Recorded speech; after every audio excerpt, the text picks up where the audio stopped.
I'm live. First, say goodbye, or not goodbye, there she is. You saying hi? There you go. So, we heard you already. This is not a fun message.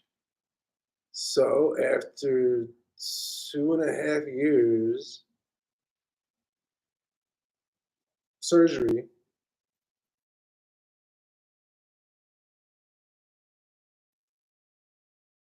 seizure yesterday.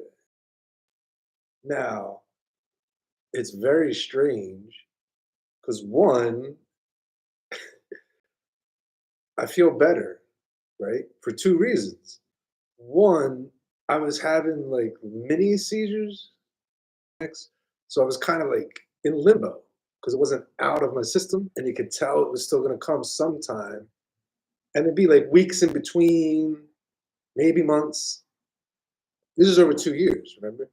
But lately, uh, since 2024, they've been happening way more frequent. The little mini guys, and each mini guy is like it's just when you space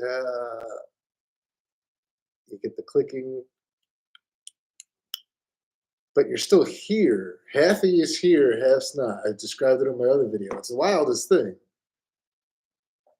That has been happening a little bit here and there. And it was always just annoying because, you weren't, it didn't, it's like anything else. You can tell it's not finished. There's like something left. You're like, huh, uh, uh. So my whole personality, my body, everything just didn't feel right, or I shouldn't say right, but didn't feel like it usually did. So one, I'm kind of glad, right? So yes, not yesterday, the day before, I had too many ones. Now I work in a school, so I'm always nervous. I'm gonna have a seizure in front of his kids because it's first through eighth grade, or I mean kindergarten through eighth grade.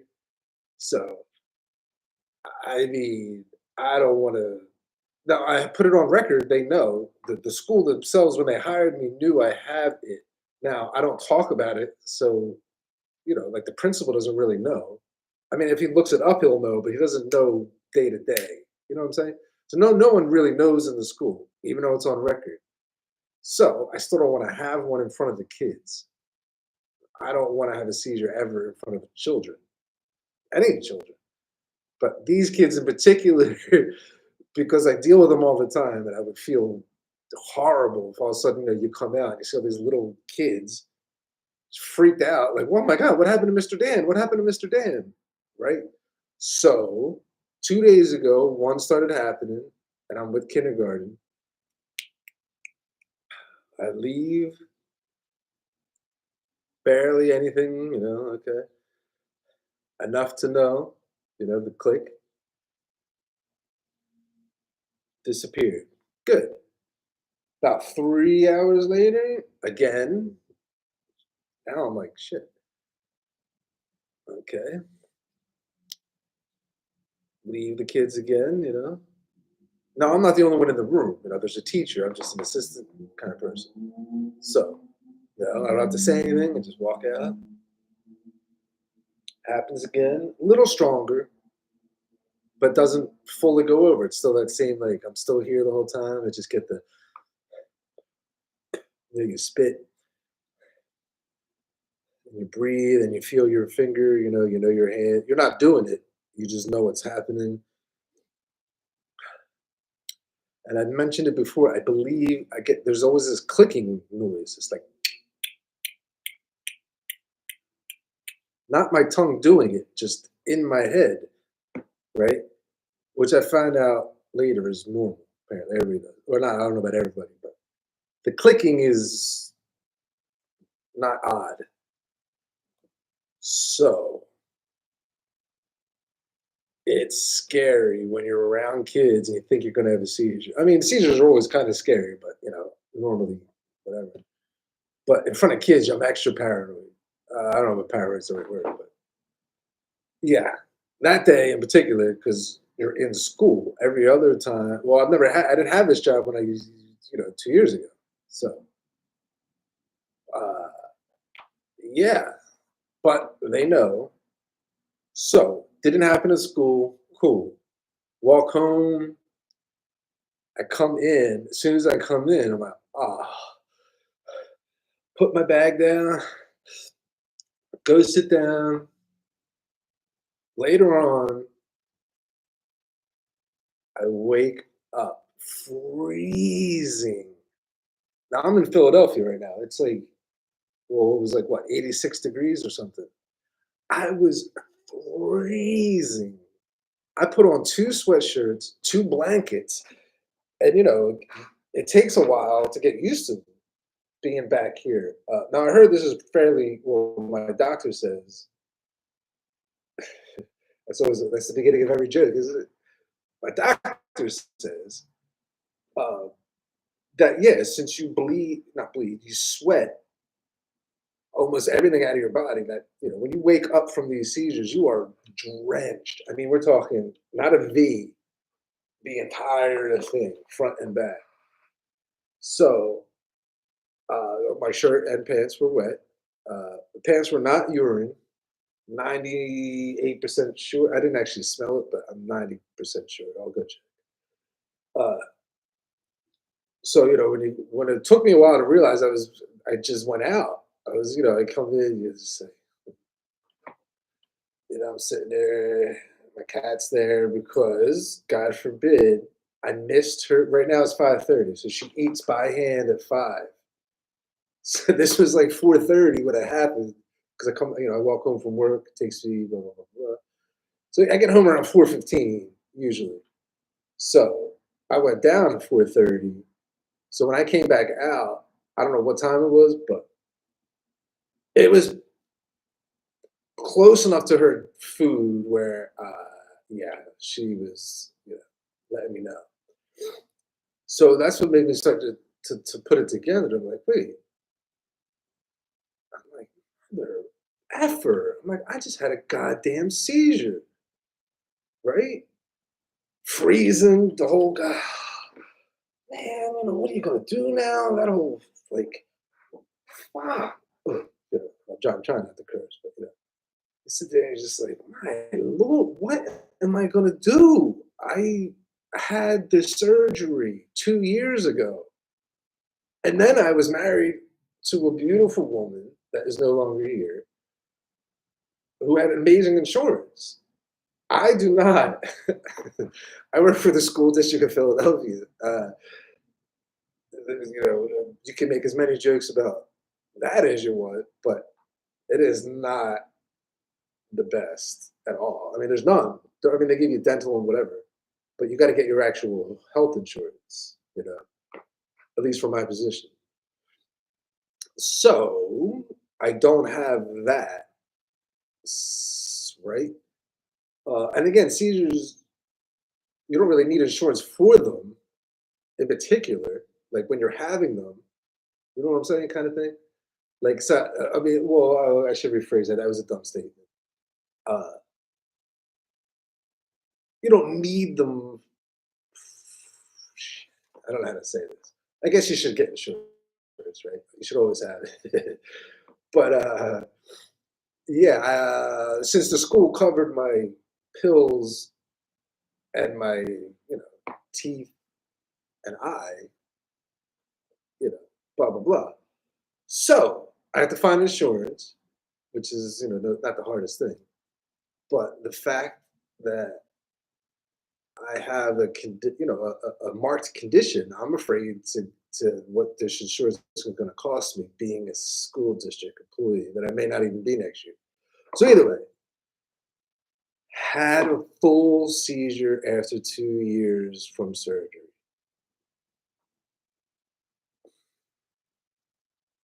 Right. But like I said, there was two positives. One, I was like stuck in limbo, purgatory is out. Like when I was saying I was having all those like little mini guys and just kind of wearing back to where you felt, blah blah blah blah. Now I do because I finally got it all out. Oh my god, I finally had a seizure. Not that you ever want one, but you know, I'd rather have a full one than the little mini guys that just keep you hanging on, kind of thing. So one good, I had a full seizure that made my head feel better. Like it made my I don't know about head, but made my personality feel better because it's oh good, it's over the hump. Whoo, right? Second good one, and this is just random, but I have extremely flat feet, right? So you know my hips and whatever they're just bent in a little bit. For whatever reason, I mean I'm gonna guess why, but for 3 weeks was bothering the hell out of me. Right? Now, I have 2 jobs, I work at a school, and then the other job is security at a gay nightclub, which is fun, and also, standing for hours, 7 hours at a time, right? So, about 3 weeks ago, I'm not sure what I did, but either way, right, my left hip was bothering the hell out of me, right? Because again, on my flat feet, blah, blah, blah, blah. Whatever the seizure did, it stretched it, and it feels fantastic. So I never thought I would say this, but uh, the seizure helped me feel better in 2 ways. Mentally, because it got it out of my system, and then physically, because my hip, I guess when I was sitting there doing whatever, my full grand mal seizure, that stretching and all, however, whatever happened, took care of my bum hip. So I'm going to probably guess that's probably the only positives I'll ever find with having seizures. Now, here's the tough part. Again, like I said, the poor, beautiful woman that had to deal with me is gone, right? Brain surgery is not cheap. So, when you're in there, even before the surgery, you got to like be in the hospital for like 10 days. Not the surgery itself, but like when they schedule the surgery, they test you for a while. Mine had the first time or whatever it was like 8 days, 9 days. It might even have been 10 days. I'm almost positive it was 10 days. So 10 days in the hospital, all that food, all that good stuff, and the surgery. There's no way that's cheap. And there's no way the school district in Pennsylvania is that kind. But either way, so we got to figure out one, if I want to get the surgery again. I mean, the first time wasn't that hard of a decision because you're like, all right, if you don't do it, you're never going to know. So I had my surgery. Didn't work. Do I get another surgery? All right, so regardless of the money, blah, blah, blah, blah, blah. Do I want another person in there ripping out a part of my brain, right? That's an intense statement already, and it already happened. Now, do I want it to happen again? I don't know. It's probably going to be the hardest decision I've ever made. I wasn't always the biggest. I shouldn't say I wasn't a strong decision maker. Uh, I don't dwell on subjects or on the subjects much. Like I try to go with the flow, with the gut, the instinct, all that good stuff, and it worked tremendously through my 49 years. Uh, this one, it's like I don't know what the gut is or the reaction is or anything on this one, regardless of the money. Like you can always find money, but can you always find courage? Can you always find that? I don't know. Again, it's a part of your brain removed. There's been personality changes, right? Again, I know I keep doing one and they can't see it because of the stuff, but what I'm saying. Now, shit. See, I just lost my train of thought. It does go that quick. And yeah, damn. So there's a lot of decisions I have to make now, right?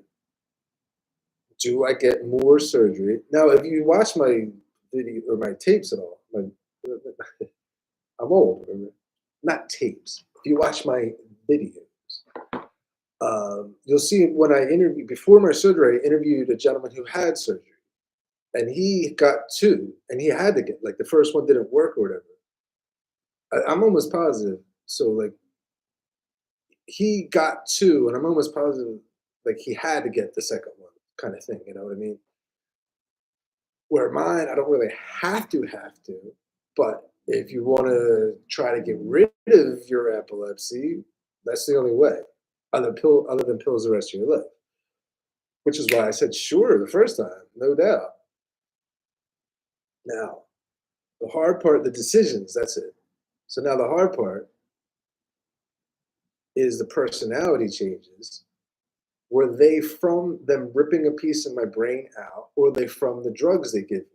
Because you know the drugs are known to be they're very mood enhancing, both up, down, all over the place. The brain, I mean, they're drugs to help you brain calm down about to have a seizure. So you can imagine they're pretty intense drugs, pretty intense. I don't use name. I don't want to use the names. Uh, yeah. So basically, it's that. It's like, do I get more surgery? Hope they get rid of it this time, and then sit around for 2 more years and be like, oh god, damn it, it didn't work again. You know, I mean, I guess that's all life is, right? Waiting for things to happen. So yeah, it's going to be a tough decision. I don't. Again, I find the money. That's fine. Do I want someone ripping parts of my brain out more than they did already? And I think I mentioned this before.